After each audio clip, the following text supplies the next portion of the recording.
What's up, everybody? Welcome to the Avery Jones Podcast, and of course, I am your host, Avery Jones, and welcome back, everybody. I gotta pay both people attention, the people that like to watch it and the people that like to listen to it. So yeah, make sure you like, comment, subscribe. The people that are listening to it, make sure you go to my YouTube channel and like, comment, and subscribe and share it, because if you share it, then more people can listen and or watch the Avery Jones Podcast. So that'll be gladly appreciated. I don't really think I have much to cover in the beginning. Like I said, I'm gonna make this a thing where, for whatever reason, I decide to drink on my podcast. What we got here? We got Feisty Farmer. I got this from Lidl. I'm not really big on beers, but I like ciders, so it tastes good. They're refreshing, and they got alcohol in them. So we gonna crack that bad boy open. I hope y'all are doing well in this quarantine. I'm doing the best that I can to stay sane. That is for sure. I got a lot of topics on the list.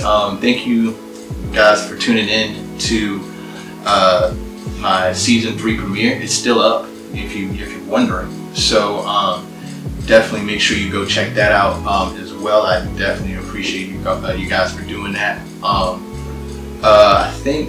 I think that's about it. You guys have really shown your love towards the video with the likes and the views that you've given it. Everybody that knows me knows I love this thing. I love what I'm building.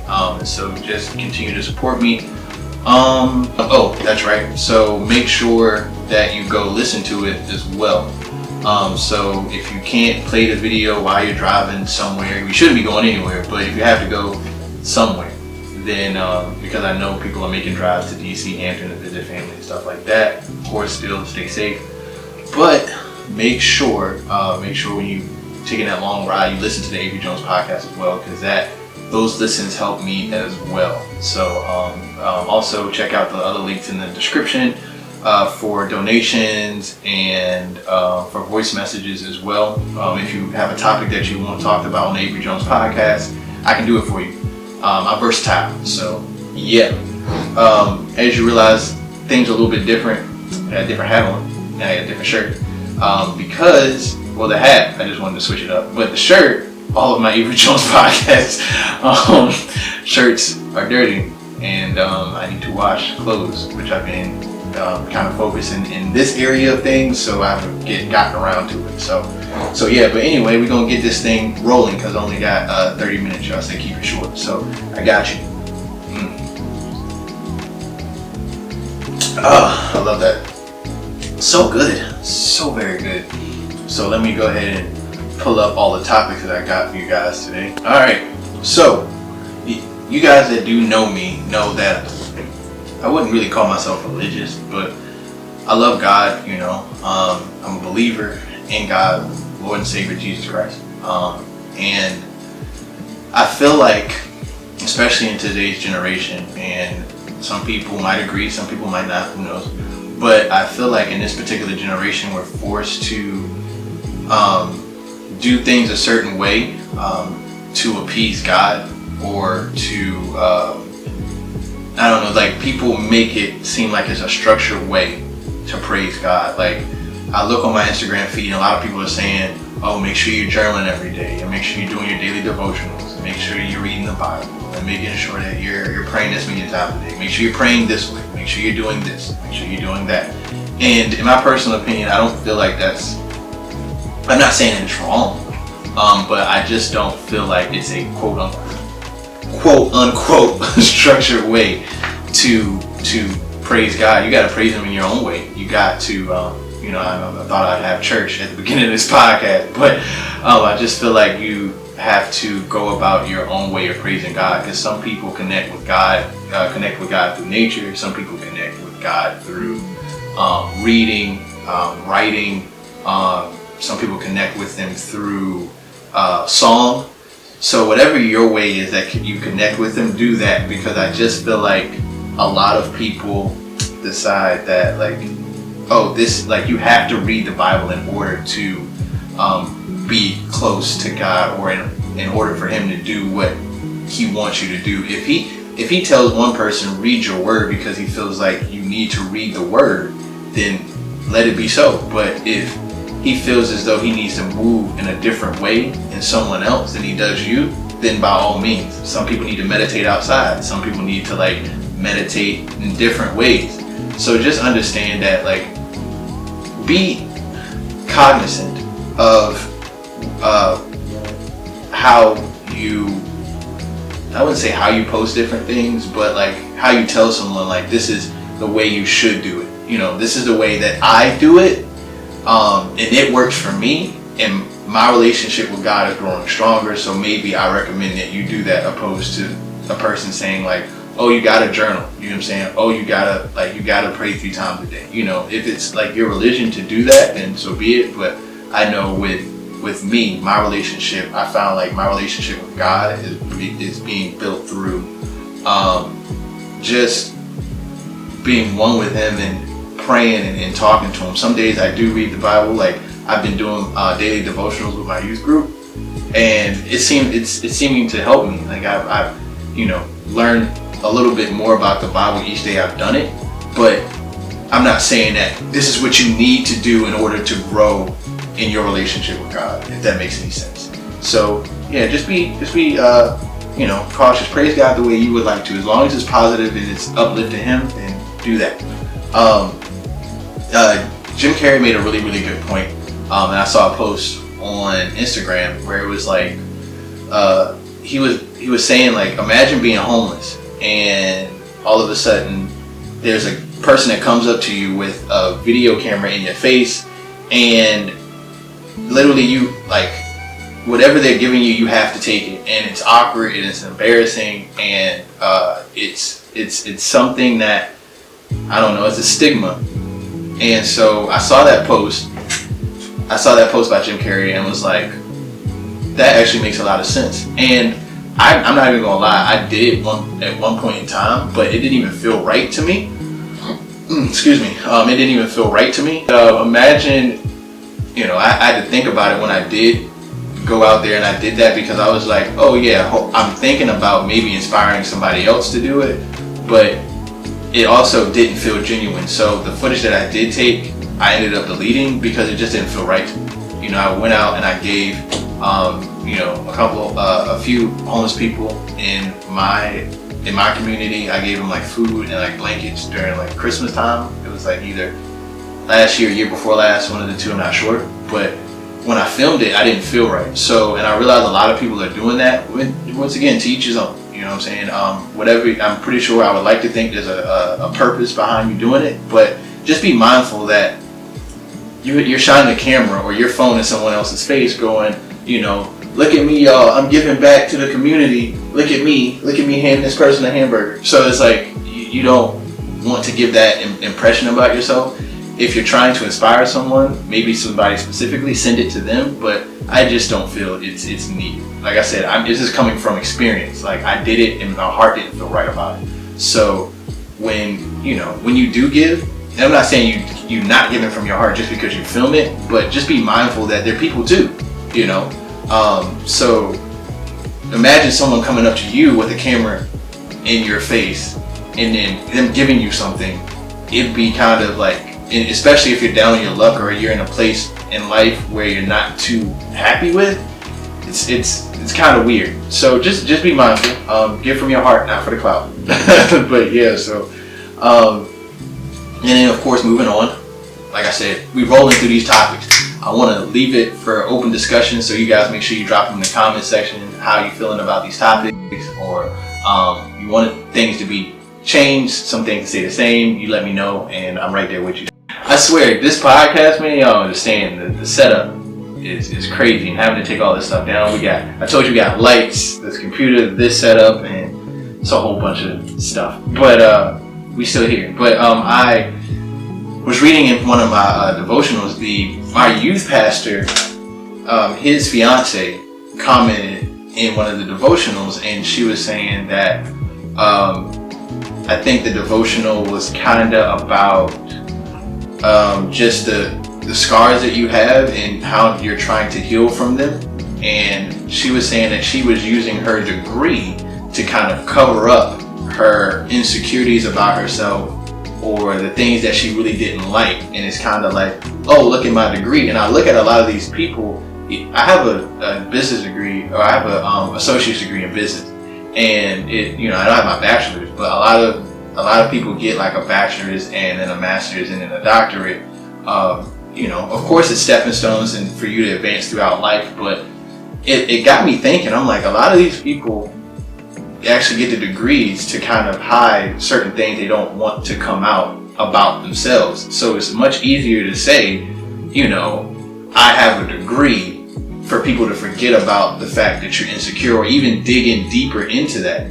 The smartest people, the people that have the most wealth and the most knowledge are sometimes the most miserable because they lack the most simplistic things in order to make themselves happy. So that, I just feel like that she made like a really, really good point in regards to just saying how she used that at first to cover up certain flaws. And it may be a lot of you out here. It's okay to get a degree as a stepping stone, but don't use it as a crutch for yourself. Don't use it to hide your innermost insecurities, or the things that make you sad, for lack of a better term. Let it out. Talk to someone about it. Because just because you have a degree doesn't mean you all of a sudden are superhuman. It doesn't mean that. So understand, just embrace who you are, the good, the bad, the ugly, and indifferent, and realize that a degree is not going to make that go away. So, and speaking of like talking, I came to and I think I talked about this on another episode of my podcast. I forget which one. I be rambling half the time. But I was talking to my cousin's friend. My cousin is about 20. I think he's about 19, 20, maybe 21, maybe. And I was just talking about him, I was just talking to him about certain things that were upsetting him. And we sat in a room and we talked for literally 4 hours straight, just about things that were bothering him and is on his mind. And I feel like as men, especially as black men, we need to create a platform for men to come to us and speak to us, or speak to your, older gentlemen, and create a safe space for that particular, because we as men, we have to shelter and be hard constantly, which is just the way society has conditioned us. I'm me personally. One thing about me, I'm gonna cry. So I promise you, like, it's with me, I promise you I'm gonna cry. But because I'm a sensitive dude, I don't mind being sensitive, I don't mind being emotional, but there's a lot of guys that want to be that way and can't do it because they feel like they're either going to be judged or ridiculed, or unfortunately called gay. Like, this is the world we live in. And we need to create an open platform for our young brothers to like be able to come and talk and discuss amongst each other about the things that bother them, and a non-judgmental free zone. Like, I just feel like there could be a thing that is like that in place. I'm not 100% sure, but if it's not, I'm telling you, like, once I'm able to get a solid handle on things and things start to roll, I'm going to use my platform in order to do something that way, because I grew up without a father, so I would want that particular platform for other guys that may feel like me and don't express it the way I do. Like, I'll talk to someone, I'll say, like, I'm upset that I didn't have a father in my life, or it gets to me sometimes that I don't have a father, I didn't have a father figure in my life, or I'm looking for a mentor and stuff like that. So I just feel like, brother, like, come in and we can talk about it. Whomever you are, shoot your name in the comment section, leave me a voicemail, whatever, what I'm saying. When I say voicemail, go onto Anchor. The link is also in the description. Go to Anchor. It says leave me a voicemail in my link tree. Hit that, it takes you straight to the page. And speaking of brothers, young brothers, and being hard, what I'm saying, I feel like we have this negative connotation behind physical affection between guys. And when I say that, what I'm talking about, like, or just affection in general, hugging your brother, telling your brother you love him. Like, I tell my cousin I love him all the time. I tell my younger cousin I love them all the time. My uncle, my granddad, you know what I'm saying, my friends, you know, Jay, Gil, Cuba, Ace, guys, I love y'all, man. I love y'all from the bottom of my heart. I love you guys. And we need to make this more normalized, because there's a lot of guys out there that, and they don't necessarily have to be on the down low now. That is debatable, but it's just kind of like, there's a lot of guys out here that are like, you know, oh man, I hate gay niggas, man. Like, I hate them. Like, man, I hate that homo shit, bro. Like that shit. Or they say like no homo after every single thing. You like, bro, like for real, bro, I love you, no homo. Like, why does it have to be all that? Like, there's no purpose for that whatsoever. So it's beyond me. I don't get it personally, but you know what I'm saying? Once again, let me know in the comment section. But like, you have to be, and I think it's not even the fact that they're down low. They're not comfortable with their sexuality enough to be like, bro, I love you, bro. Come, like if one of my boys hurting, you know what I'm saying? I'm gonna give him a hug. You know what I'm saying? Like, my younger cousin, 19, bro, taller than me. I gotta hug this man's waist, but I do. You know what I'm saying? That dude's tall as I don't know what.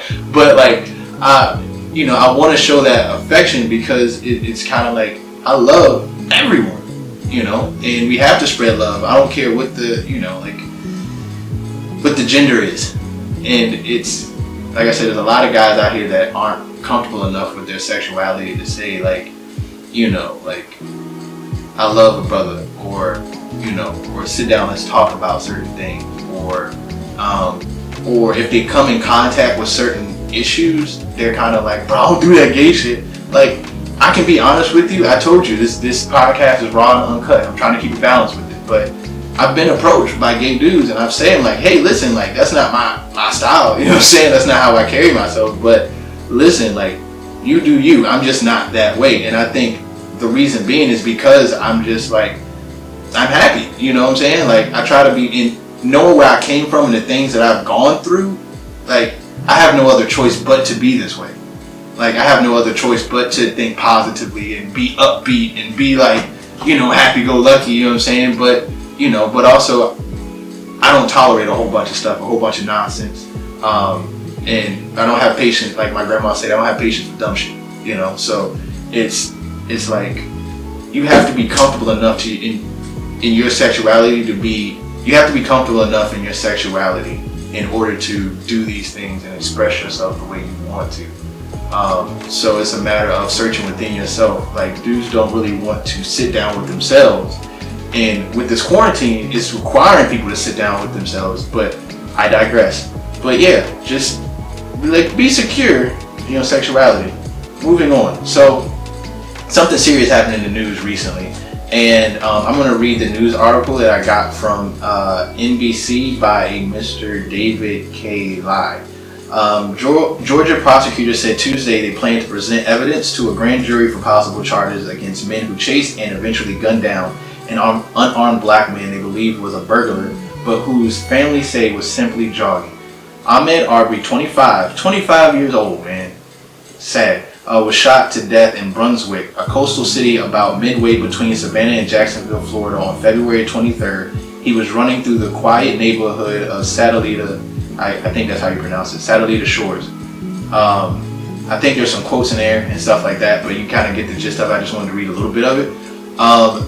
This man was 25 years old, and what they're calling it is a modern day lynching. And it's nothing short of that. Like, I've seen the video's out. I wasn't really going to speak on it, but once I seen that video, I was just like, you know what, I got to say something about this. We live in a country where a black man can't even jog in his own neighborhood. And I don't know if he lived there or not. And then a friend of mine, Hannah, she be dropping the gym, Joe, but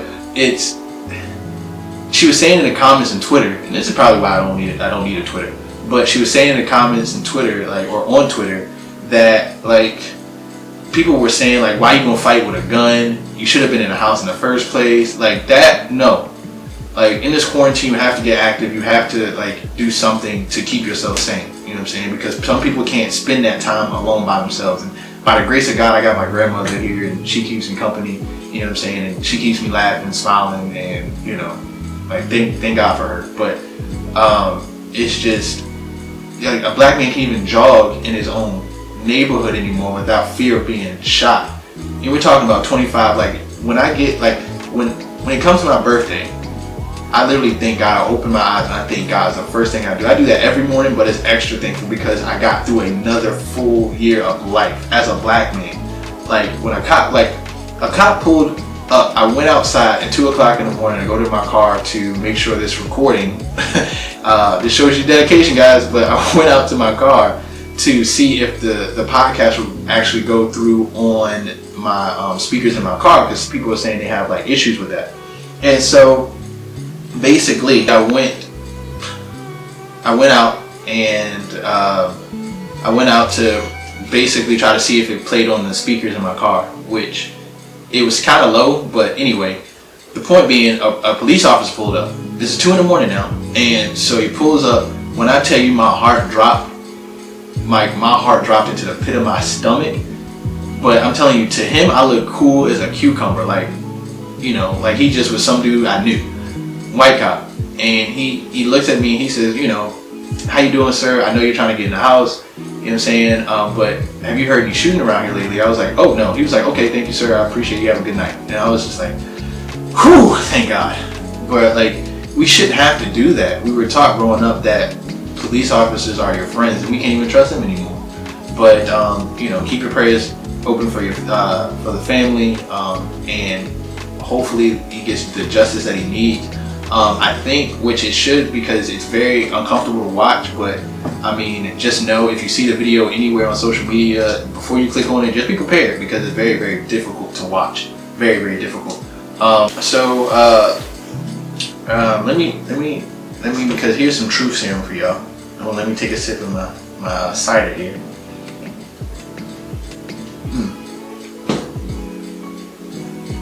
Man, okay.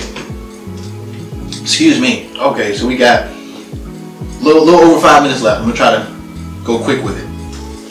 I'm gonna tell you why situationships are the number one reason that our generation fails at relationships. You know, and I can say that personally from experience. I've not only been the crutch in a relationship, or not relationship, but the crutch in a situationship. So the person opposing a relationship for whatever particular reason, and I've been on the receiving end of both, or I've been on the receiving end of that as well. And I can honestly say, it's, if you avoid it, just avoid it. It's either one or the other. And then really, we shouldn't even be getting into certain situations where, I mean, this is the generation we live in, where we're just having sex in the first place. Like I said, I can say that because, just honestly, women, and I'm trying to be quick with it, and I have a whole episode on situationships as well that I go over. You guys make sure you check that out on Anchor, Apple Podcasts, whatever. Just go to the Avery Jones Podcast, search it. I have a whole conversation about it. But understand, it's the main source of it is power, right? And so, ladies, if a man sees that he has the power to keep you around in whatever capacity, he's going to do it. And honestly, if you let him, he's going to continue to do it. Just speaking personally, we are men, we grow, and you know, I'm on a journey of growth myself, and you know, I've been in situations where a female would like do, or I would say a certain thing, I would leave, I'd say a certain thing, and then that female will be back. And I think subconsciously, we as men feed off power anyway. So it's like, we're good on the fact of like, hey, as long as I can keep you here, I feel powerful within myself to cover up my own insecurities. But we don't want to admit that though. Because then I've also been on the receiving end where females, like, I'm actually feeling a female, and for whatever reason, you know what I'm saying, like, she's like, you know what, this isn't going to work out, but, you know, I'm going to keep you around for sex. And so, females think that, you know, just because they have, for lack of a better term, we're going to say lady parts. My grandma watches this. Watches this show. Or, yeah, my grandma watches this, but we're going to say lady parts. And so, she feels as though just because she got the cat, you know what I'm saying, she can, that's her power. And our power is kind of like just manipulation. Call a spade a spade. And so whenever you use it, just understand that situationships just, I think, are the number one killer of just our generation's dating scene in general. You know, you give me an argument down below. Now, if y'all agree on it, you know what I'm saying, we know what type of relationship it is, then cool. But I know for me, it's either one or the other. And I'm not trying to be in the latter. You know, I want a solid relationship where, you know, where I actually wait on that and I can have discipline and I can get to know the female, you know, because that's the part of growth, you know what I'm saying? But I digress. And, oh yeah, some music news. You all love the music news. So, Joyner Lucas, Yandel, and G-Eazy, Lotto remix, banger. Check it out. Simple. Banger. Joyner Lucas is like just pushing out hits. He made a song about Will Smith. I forgot what it's called, but the visuals to that song are awesome. And you can tell that man is a big fan of Will Smith. So definitely check out the Lotto remix. I love it. By the time this comes out, it's probably gonna be old news. But yeah. So, and of course, to end off the podcast, I got a spotlight for my girl Alexis. You know, I'm actually a brand ambassador for a line of sunglasses. They're dope, guys. They're dope. And I'm gonna show you. I can show you way better than I can tell you. Yeah, I wanted to make sure I said that right. But I told her, now I met Alexis through Instagram or whatever, and she was looking for brand ambassadors. I said, yeah, I'll do it. You know what I'm saying? I'm trying to build a modeling portfolio. Let's go. But anyway, so for those that are listening, I literally just pose on camera. You know what I'm saying? So if you wanna, you know, take a look at that, please do. But anyway, it's just so she does like she does sunglasses, and her brand is called Through My Eyes. Her Instagram is shop.throughmyeyes, so it's SHOPTHROUGHMYEYES, and I'm also going to put the link in the description as well. She has affordable fashion wear with a designer look, and when I tell you these sunglasses are flames, I cannot wait. Now, I was good with quarantine, but now I want to get out the house to go to a beach. So I'm going to actually show you these sunglasses real quick. Matter of fact, and those that are listening, check out the video to see the sunglasses. They're pretty dope. I really like these ones. Matter of fact, hold on. Okay, let me see if I can get them through the headphones. Yep, there we go. These jeans. I like these because they make me look like the dude. I think his name's Morpheus from The Matrix. The dude with the bald head, the black dude, red pill and blue pill. But you know, I like these ones. Very stylish. I love the round frames. I love them. If somebody can make a sunglasses or a pair of sunglasses that have like clear, the clear ones, but still they're sunglasses. Like, I don't know how expensive they would be to have the reversible stuff that you find in like lineups and stuff like that. For sunglasses, oh, that would be dope. Like for the actual glass part, dope. But these are super dope. These are super dope. I like those. And Lexus, I definitely have a favorite between the two, but I'll let you know that after the fact. But let's see here. Got these jeans. These are cool too. I like these because they make me look like a poet. I write poetry too sometimes when I'm inspired, but they make me look like that. I can do like spoken word. You know what I'm saying? I like these because I don't know. They make me feel like I don't know. It's stunner shades. I really like these. Listen, I have no idea what the camera decided to do towards the end there, but y'all get the gist of it. If you want affordable, fashionable sunglasses, go to shop.throughmyeyes on Instagram. Thank you guys so much for tuning into the Avery Jones Podcast. And as always, until next time, salute.